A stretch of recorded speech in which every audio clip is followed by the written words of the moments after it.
우리는 살아가면서 기록된 책들을 서점에서 많이 보게 됩니다.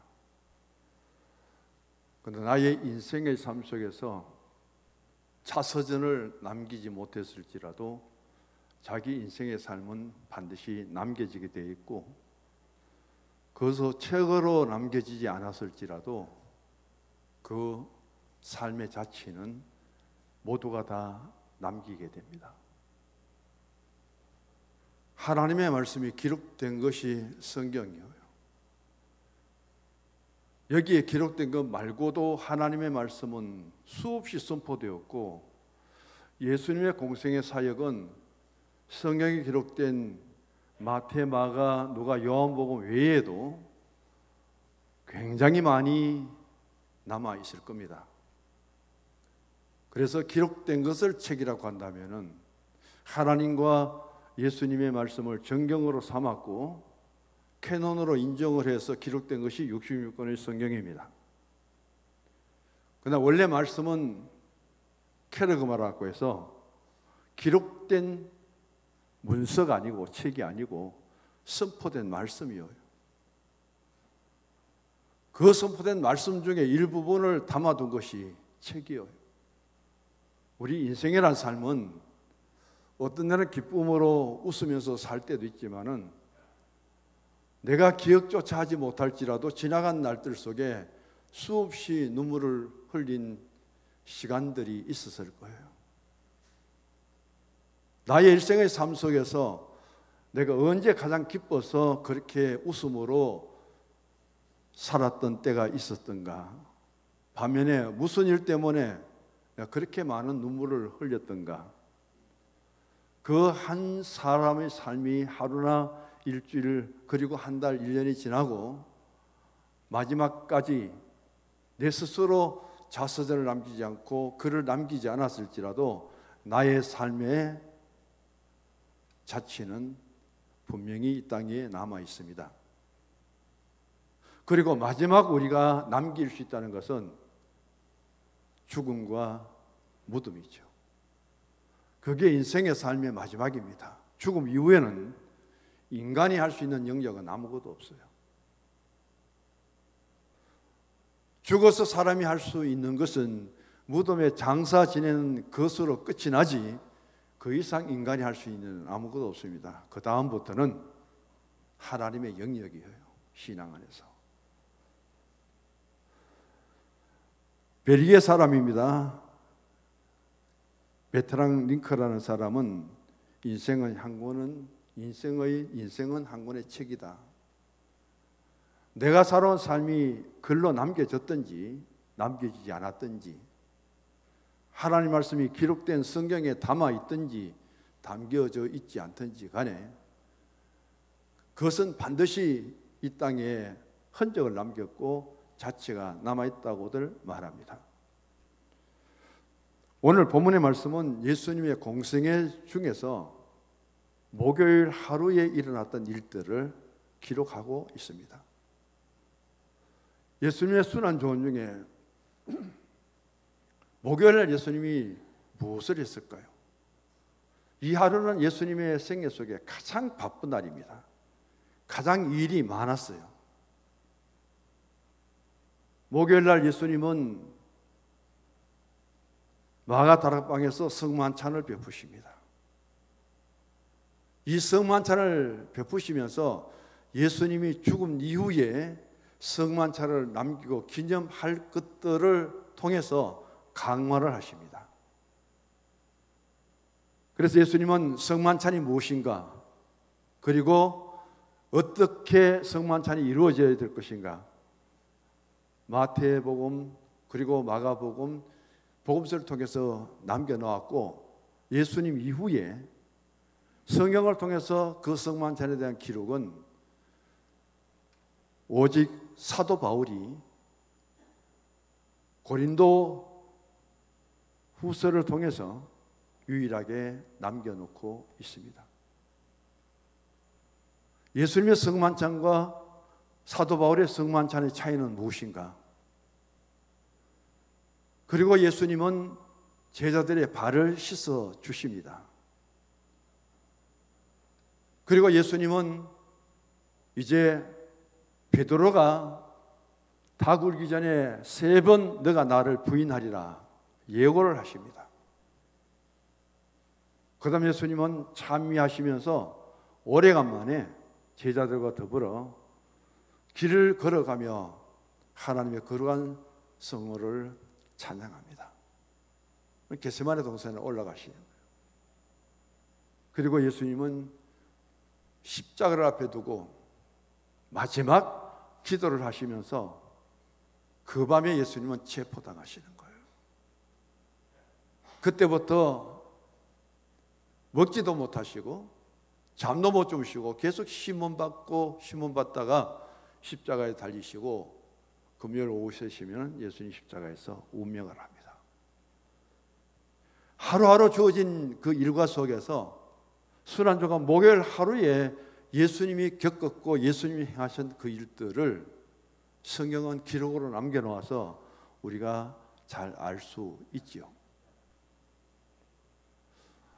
예수님의 33년의 생애 속에, 공생애 속에 마지막 3년이라는 그 시간을 통해서 예수님의 행적을 추적해 보면서 얼마나 바쁘게 사셨는가, 얼마나 열심히 사셨는가.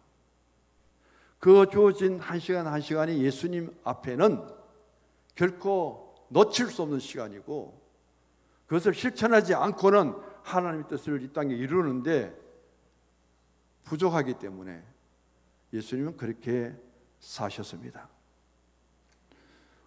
오늘 예수님의 목요일 있었던 일들을 생각하면서 우리 교회의 일꾼으로 이제 직분을 받은 모든 분들, 직분은 다를지라도 목사부터 모두가 하나님께로부터 받은 직분입니다. 공생애 속에 예수님은 참 3년을 힘들게 바쁘게 살아가셨지만은 죽으시기 위해서 오신 예수님이 마지막 한 주간의 목요일을 생각하면서 이 예수님 행하신 일들을 돌아보고 우리는 많은 날들 중에 주님의 날은 하루입니다. 일주일에. 그 주님의 날 하루만이라도 우리는 주님 앞에 어떤 일을 해야 될 것이고 무엇을 남길 것인가. 이 날은 우리의 날이 아니라 주님의 날이라고. 이 날은 보통의 날이 아니라 주님의 날이기 때문에 이 날은 성일이라, 거룩한 날이라고. 그렇게 우리는 믿고 지금까지 지내왔습니다.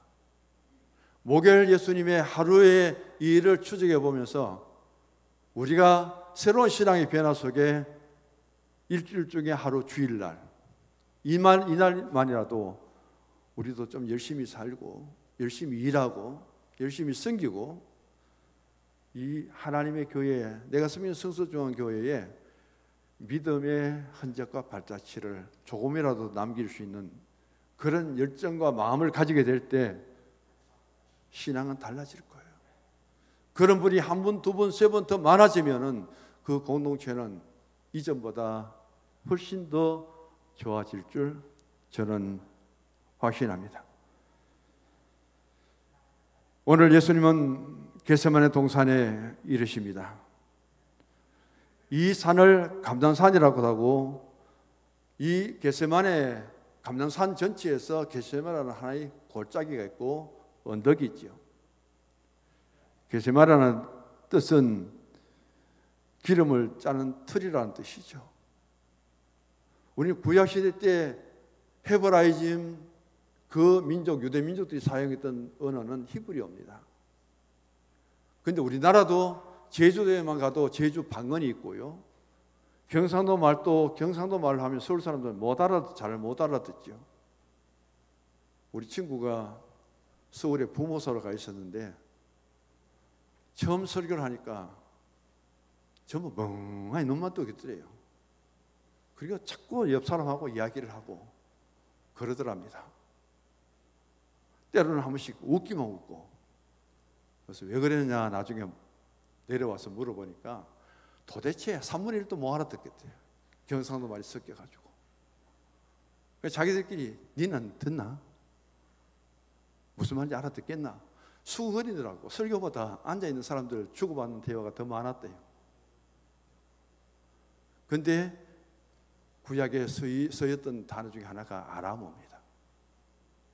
이 기름 짜는 털이라는 게세마라는 단어는 히브리 말이 아니고 아람어예요. 감람산에 가면은 감람나무가 참 많습니다. 감람나무가 있는데 그 베드로의 통곡교회 곁에 갔다 보면은 게세마네 동산의 입구에 감람나무가 있는데 예수님 때 감람나무니까 2000년이 넘었죠. 썩은 데도 많고 파인 데도 많고 그런데도 감람나무가 서 있더라고요.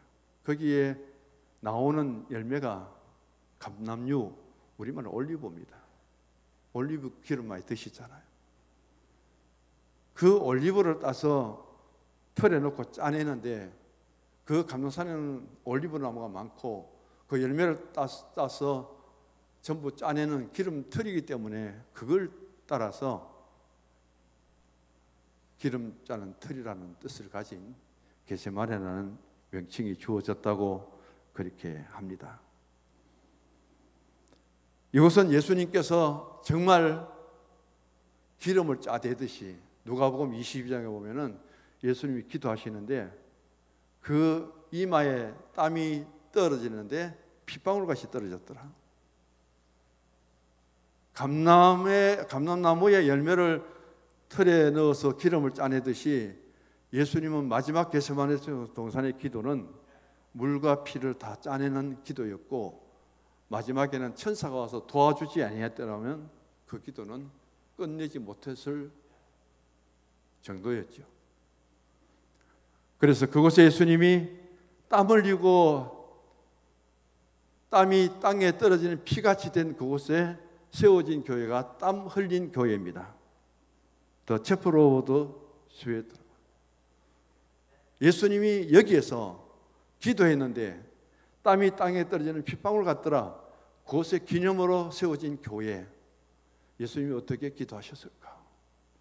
그리고 보면은 전부 감람나무 그 열매를 따서 기름이 나올 때까지 얼마나 어기해지고 끼워져야 기름이 쏟아질까?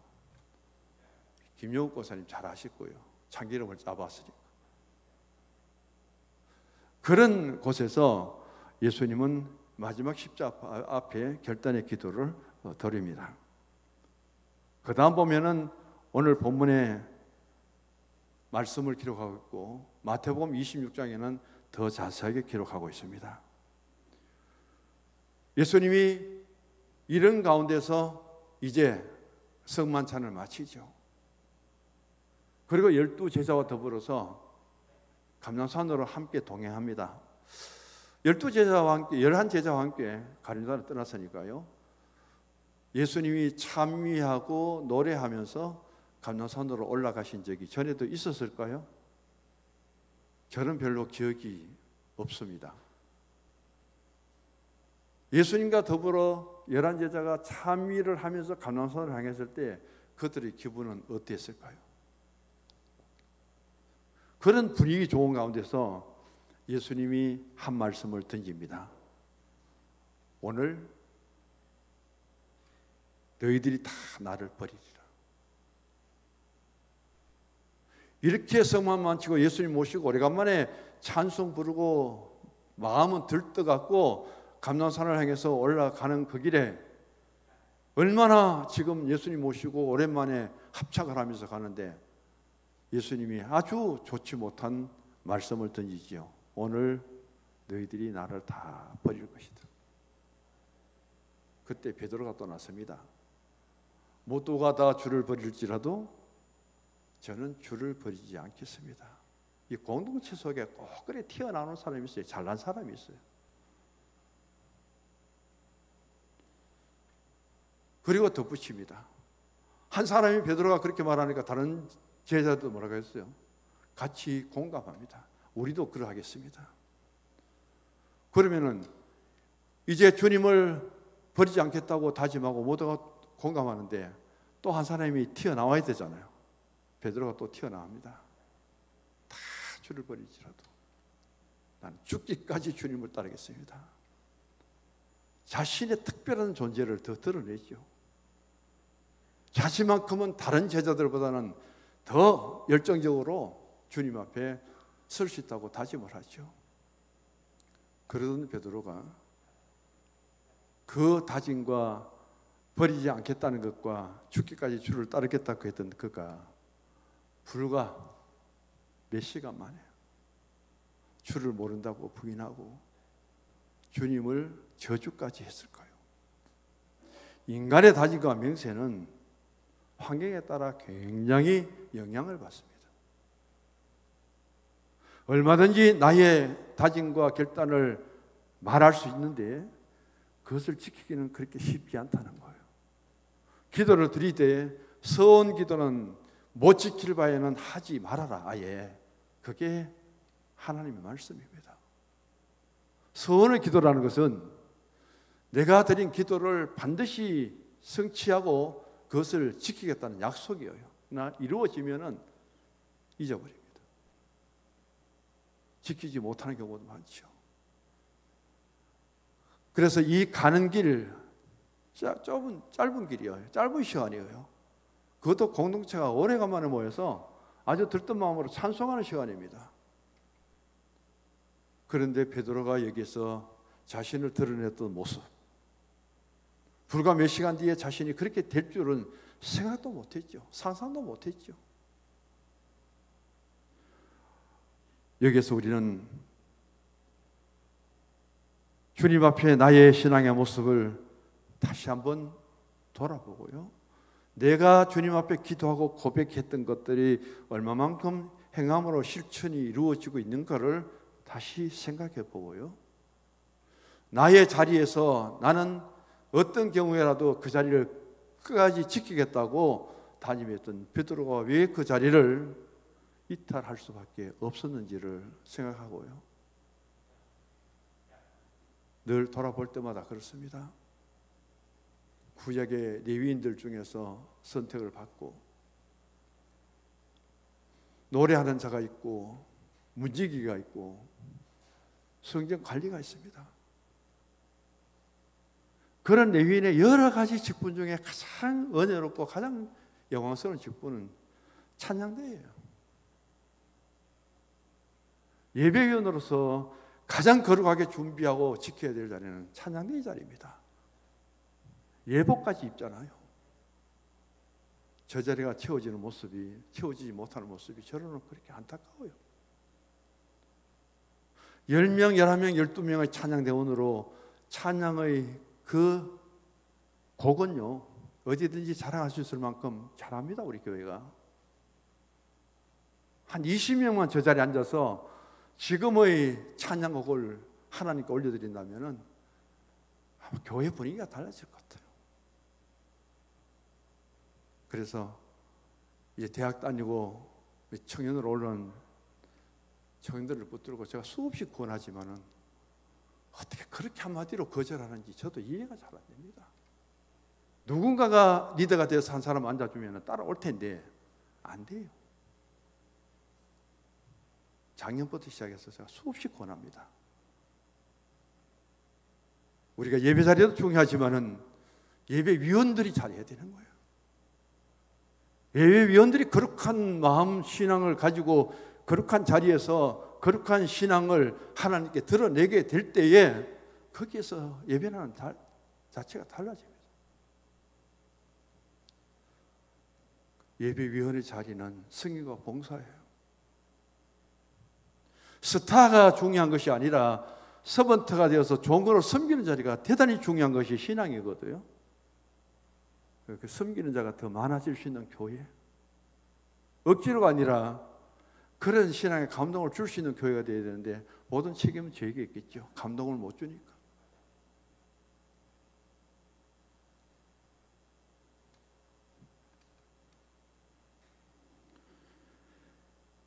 오늘 제가 가장 강조하고 싶은 말씀은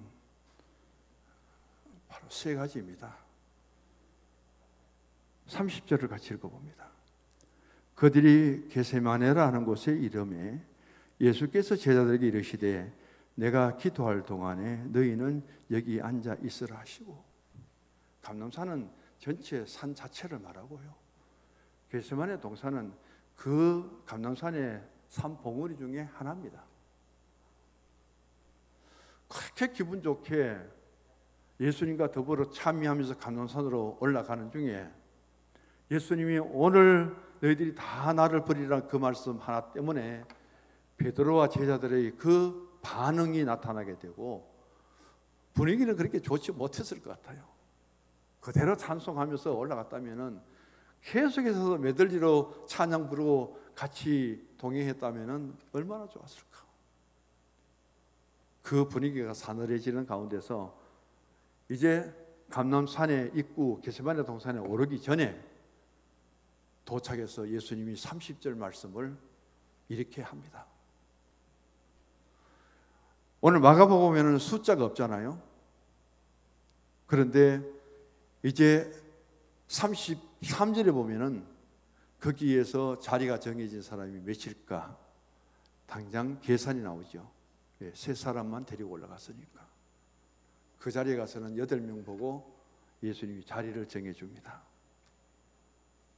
이 자리보다 우리가 가장 피해야 될 자리가 있다면 이제 예수님과 동행 안 합니다.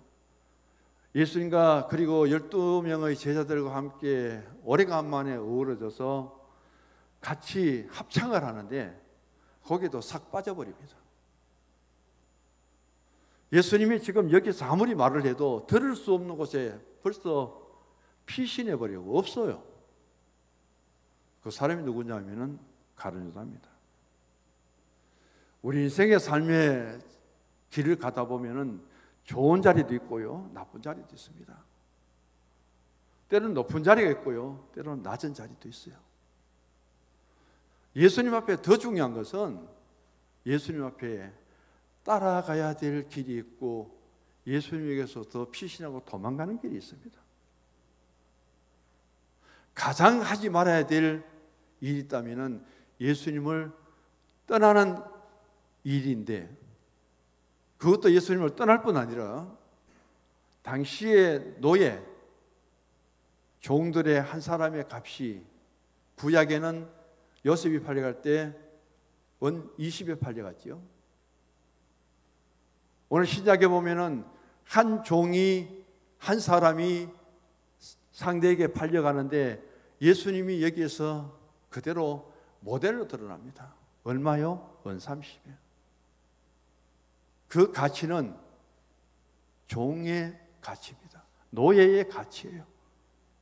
3년 동안 예수님이 부름을 받고 제자의 길을 가며 살림을 살았던 이 가룟 유다가 어떻게 자기 스승 예수님 메시아를 하나의 노예, 한 사람의 종의 값에 팔아 넘기느냐는 거예요. 있을 수 없는 일이잖아요. 그 다음 무엇을 했을까요? 그동안 예수님과 동행하면서 그가 배운 것이 뭐고 본 것이 무엇이고 행한 것이 뭡니까? 가룟 유다는 물질의 욕심에 아주 빠진 사람이다. 이 문제를 앞두고 마리아가 예수님 위해서 나사로가 살아난 뒤에 잔치를 베풀고 고마워서 감사해서 거기에 향유를 준비하고 예수님의 머리에 붓고 머리 틀로 발을 씻을 때에 가치가 300데나리온이죠. 그걸 보고 어떻게 그 가치 있는 300데나리온의 향유를 소비하느냐, 허비하느냐, 이 일을 제기한 사람이 가룟 유다잖아요. 그때 예수님의 말씀이 이미 선언됩니다. 가난하고 구제하는 일들도 가룟 유다의 의견을 따라서 좋지만은 언제든지 할 수 있는 일이다. 믿음으로 은혜 받고 물질적인 여유가 있고 신앙적으로 정말 하나님의 은혜를 받으면은 얼마든지 베풀 수 있는 기회가 있는데 제자들이 너희도 못하는 일을 이 마리아가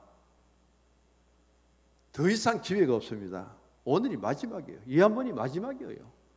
그 기회를 가장 신앙적으로 선용하는 사람이 있다면 바로 이 마리아다.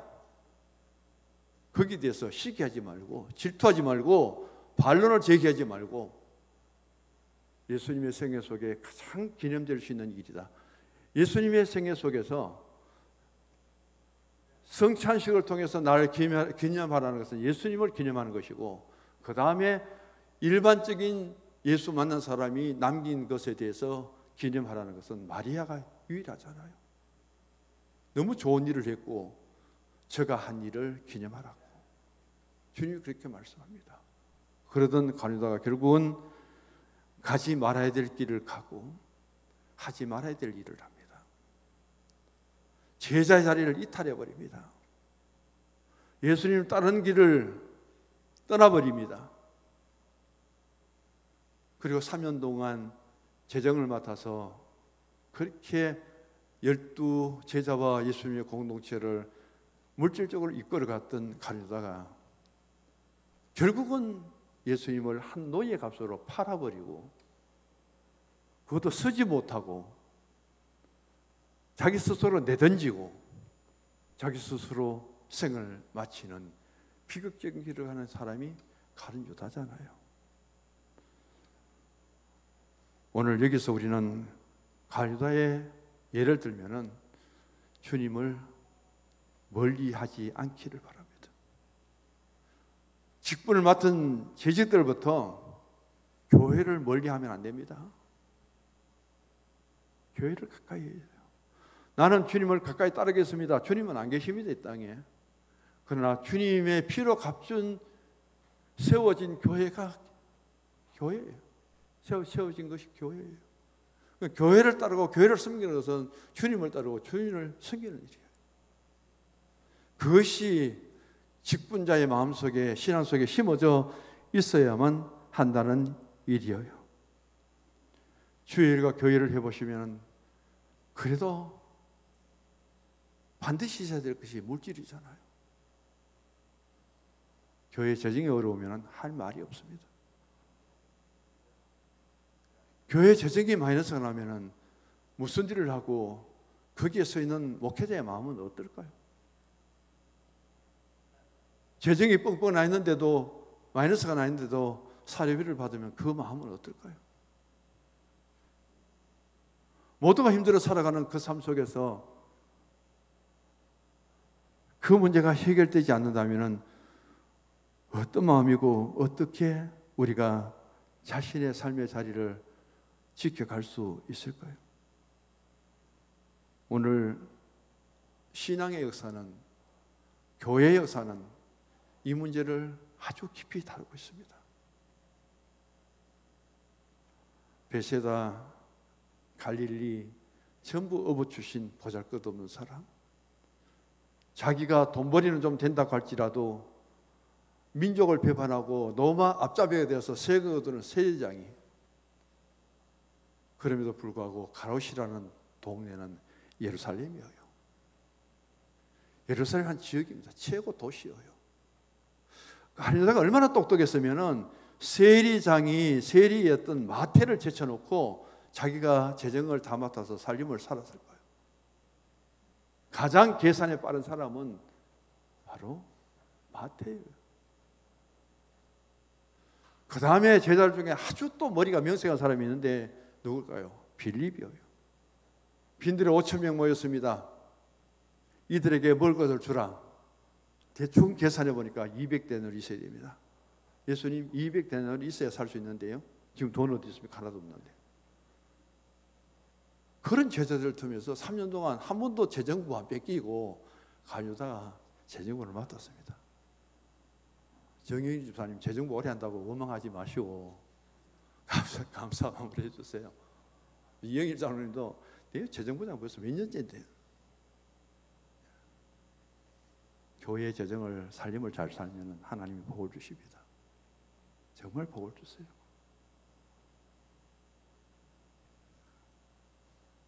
저는 저희 아버지 이야기를 잘 안 하지만도 교회에 있어서 꼭 제가 자랑하고 싶은 것은 하나 있습니다.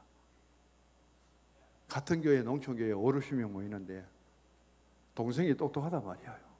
나이도 적고. 내가 장로 되면 동생이, 형제가 장로 되기는 어렵잖아요. 그걸 아버지가 양보를 하더라고요. 자네가 장로 되라. 내 나이가 더 많으니까. 삼촌을 장로시켜놓고 아버지는 안수집사가 돼가지고 삼촌 장로님을 재정 맡아 했는데 장로님도 안 많잖아요. 17년을 재정부를 맡더라고요, 아버지가. 교회 살림이 어디더라고요? 다 알잖아요. 저를 만나면 늘 그 이야기해요. 17년 교회 살림을 살고 그런 아버지가 교회 재정에 대해서 어떻게 말할까요? 명절 때고 이럴 때는 교회 지역에 그냥 넘어가는 경우가 없고요. 그러더니까 98세까지 사세요. 아버지가 98세까지 산다는 것은 기적입니다. 평생의 소원의 기도가 내가 80살까지만 살겠어요. 저 중학교 고등학교 다닐 때 아버지는 일주일 동안 밥을 한 번도 하나도 안 드셨어요.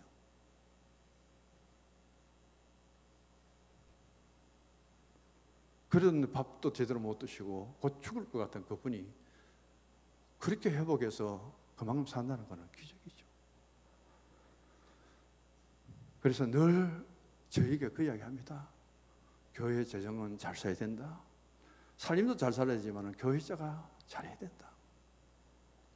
그거 하나만큼은 저는 늘 마음에 두고 있습니다. 이런 가르다가 있습니다. 그 다음 보면은 오늘 32절에 나오는 8명의 제자에 대해서 말씀을 드릴게요. 이 3년 동안 예수님 따랐던 이 제자가 예수님 마지막에 너희들과 같이 자리할 수 없다. 좀 아쉽지만 3년 동안 나와 함께 더불어서 그리고 성만찬을 마치고 찬송하며 예수님과 감람산으로 함께 올라갔는데 입구에 도달하자마자 예수님은 이제 너희들과 동행하는 길은 여기까지다. 두려워요. 어떤 면은 너무 겁이 나요. 제가 88년도에 목사가 되어갖고 벌써 2023년이잖아요.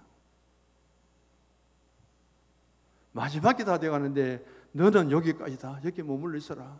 너하고의 나와 동행한 여기가 끝이다. 주님이 그렇게 말씀하시면 뭐라고 할까요? 아직도 힘이 있는데 예수님 3년 동안 우리를 데리고 다니고 똑같이 대해 주셨잖아요. 평등하게 대해 주셨잖아요. 공평하게 대해 주셨잖아요.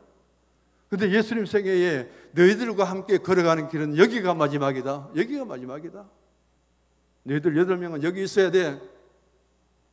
그게 예수님과 마지막 길이에요. 그게.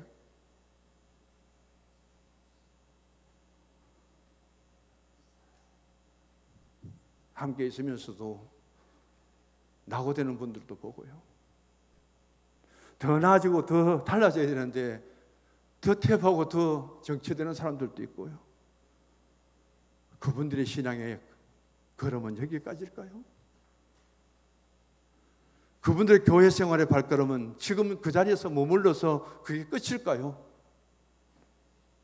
너무 두려워요. 어떤 면에 부름받은 사람들이 주님 앞에 구원받고 세상에 가지 않고 천국 가는 그 길까지 주님과 동행해야 될 텐데 지금 저들이 멈춰진 저 걸음이 마지막이라면 어떻게 돼요? 제자는 원치 않았습니다. 끝까지 자기를 데리고 갈 줄 알았어요. 그런데 예수님이 감람산까지는 갑니다. 입구까지는. 입구에 딱 가니까 여기까지 나와 같이 가는 거예요. 여기서 끝이야. 부활하신 예수님이 다시금 그들을 만나주지만은 그게 예수님의 살아계신 생애 동안은 마지막 걸음이에요. 그 8명이 더 이상 반문하지 못하고 감람산 입구에 자리를 잡고 앉아 있습니다. 그것도 주님이 명령하잖아요. 32절 하반절에 너희는 여기 앉아 있어라. 앉아서 뭐 하겠습니까? 앉아서 할 수 있는 일이 뭐가 있어요? 앉아서 할 수 있는 일은 찬송 부르는 일이고 기도하는 것이고 성경 읽으면서 이걸 뿌리는데 그들이 8명이 앉아서 마지막까지 그런 일을 했을까요?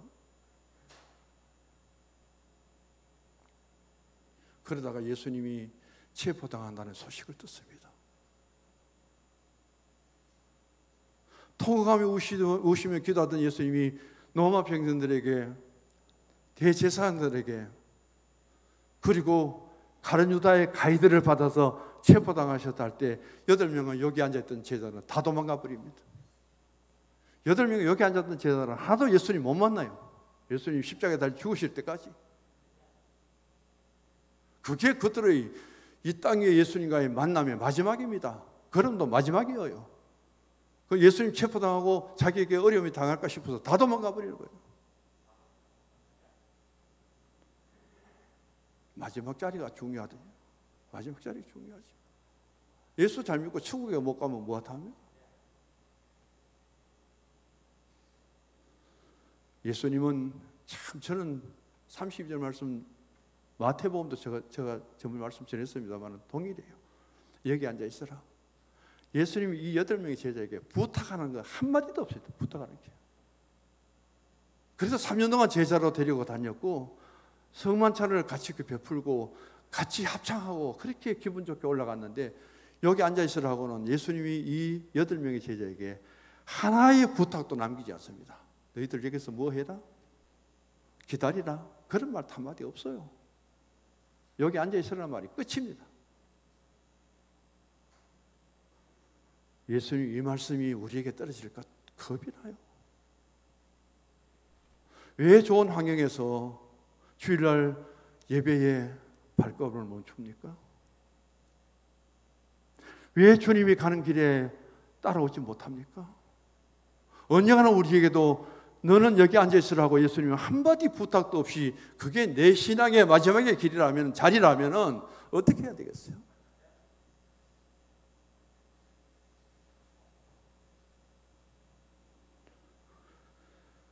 지금은 앉아있을 자리가 아니잖아요. 제자들이라면 지금은 앉아있을 자리가 아니에요. 이 밤에 예수님은 체포당하시는데요. 내일이면 예수님이 십자가에 달리시는데요. 가장 비상시이고 가장 위기의 때에 예수님이 3년 동안 가장 열심히 가르치고 교육했던 이 8명의 제자를 앞에 두고 하나도 부탁을 안 합니다. 아무것도 맡기지 않아요.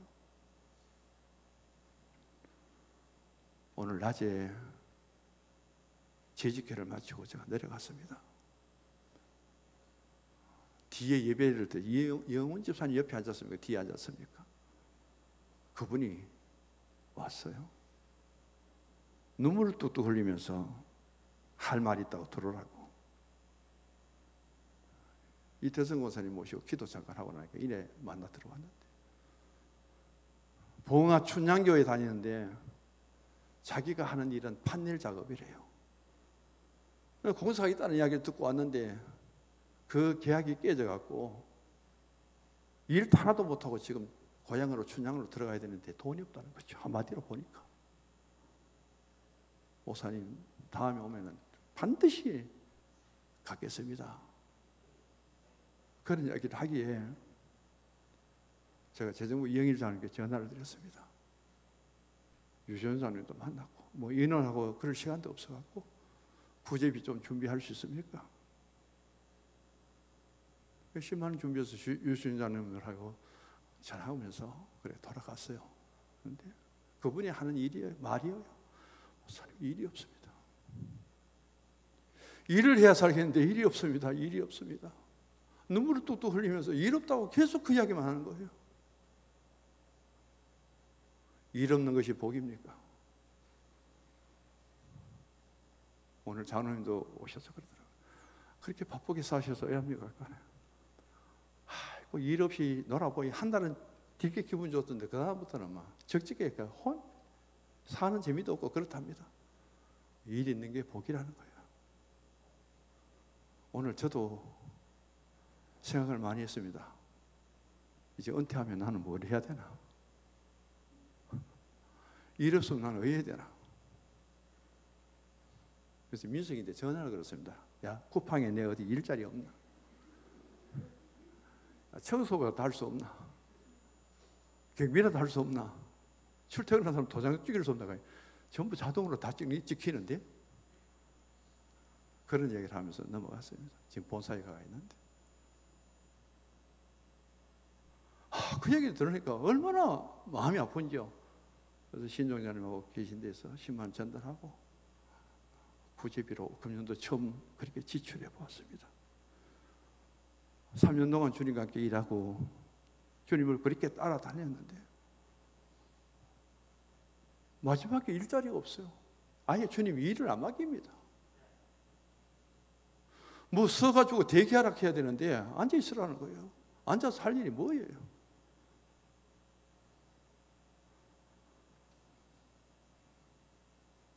재직히 한번 따라하십니다. 앉아만 있지 말고 크게 따라하시죠. 앉아만 있지 말고 일어섭시다. 할렐루야.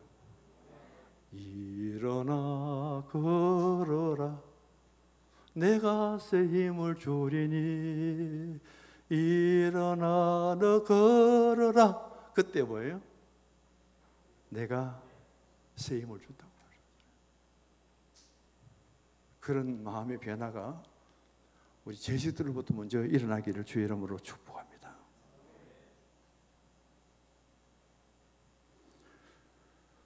마지막입니다. 새 제자를 데리고 올라가죠.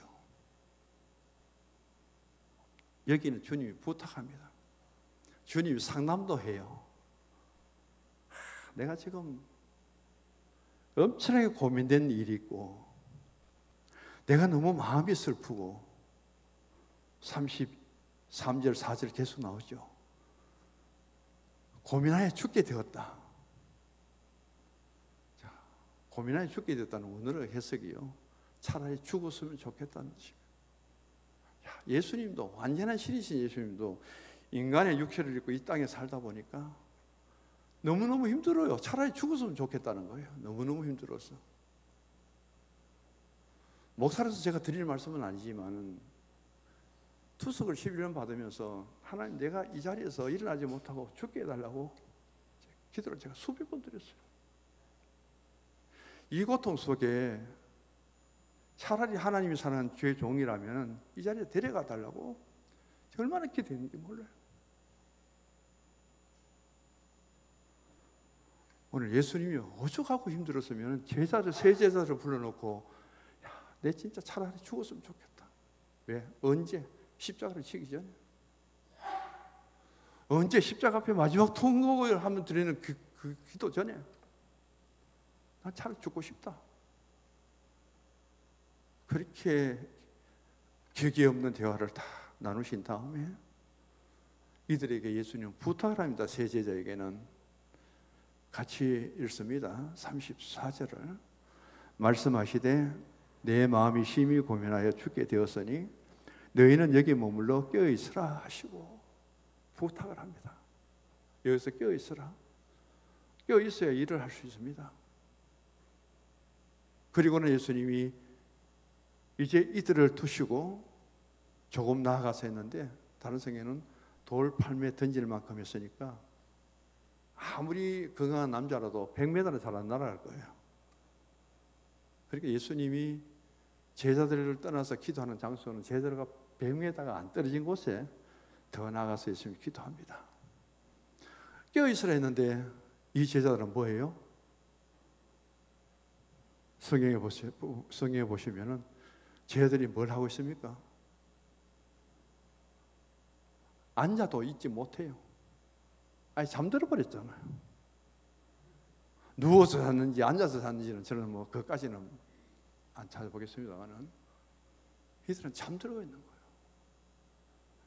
예수님이 그래도 부탁을 했는데 예수님도 육신의 몸을 입었습니다.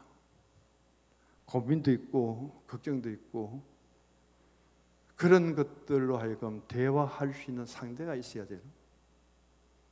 내가 힘들고 그럴 때 누군가는 내 곁에 있어주기를 바라는 예수님. 똑같아요.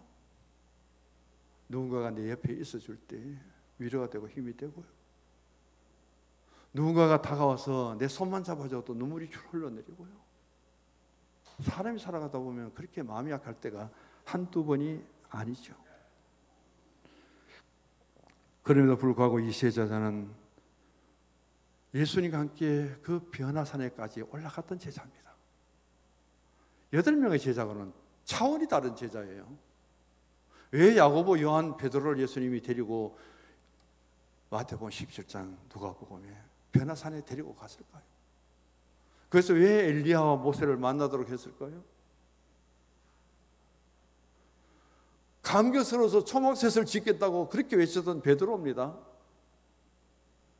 아예 산에 내려가지 말고 여기에서 우리가 예수님과 엘리야와 그리고 모세와 더불어 여기서 한번 신나게 영적으로 충만한 생활을 해보십시다. 그렇게 들뜨습니다. 아니야, 산아 내려가자.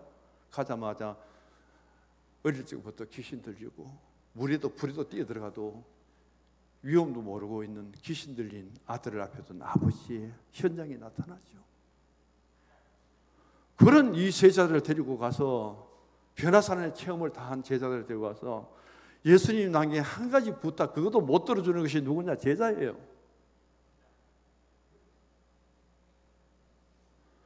주님 앞에 다짐하고 결단할 때는 수없이 많았는데 주님이 내게 부탁한 그 하나도 우리가 들어주지 못하고 주님이 부탁한 것을 실천하지 못하는 것이 누구냐? 육신을 입은 우리예요. 직분을 가졌든 안 가졌든 그 모습이 여기에서 나타납니다. 변화산을 체험하고 세 제자가 예수님의 부탁 하나를 지키지 못하는데 우리인들 오죽하겠습니까? 예수님께서 부탁한 것을 우리가 지킨다는 것은 보통 신앙이 아니에요. 위대한 신앙입니다. 칭찬받을 신앙이에요. 예수님이 말씀합니다. 고민과 갈등이 예수님 앞에 죽을 만큼 쌓여있는데 함께 동참해서 좀 위로를 해달라. 시험에 들지 않게 깨어서 기도해달라. 이런 기도가 없이는 영적인 싸움에서 결코 이길 수 없기 때문에 여기서라도 기도해달라. 예수님 세 가지 부탁이 담겨 있습니다. 하나도 지키지 못했어요. 여기서 아주 육신을 가진 우리 인간들이 예수님 앞에 합리화시고 정당화되는 어디든지 서모을 수 있는 그 말씀이 여기에 남아 있습니다. 같이 읽어봐야죠. 38절 같이 읽습니다. 시험에 들지 않게 깨어있어 기도하라. 마음에는 온유로되 육신이 약하도다. 다 해결되어 버려요.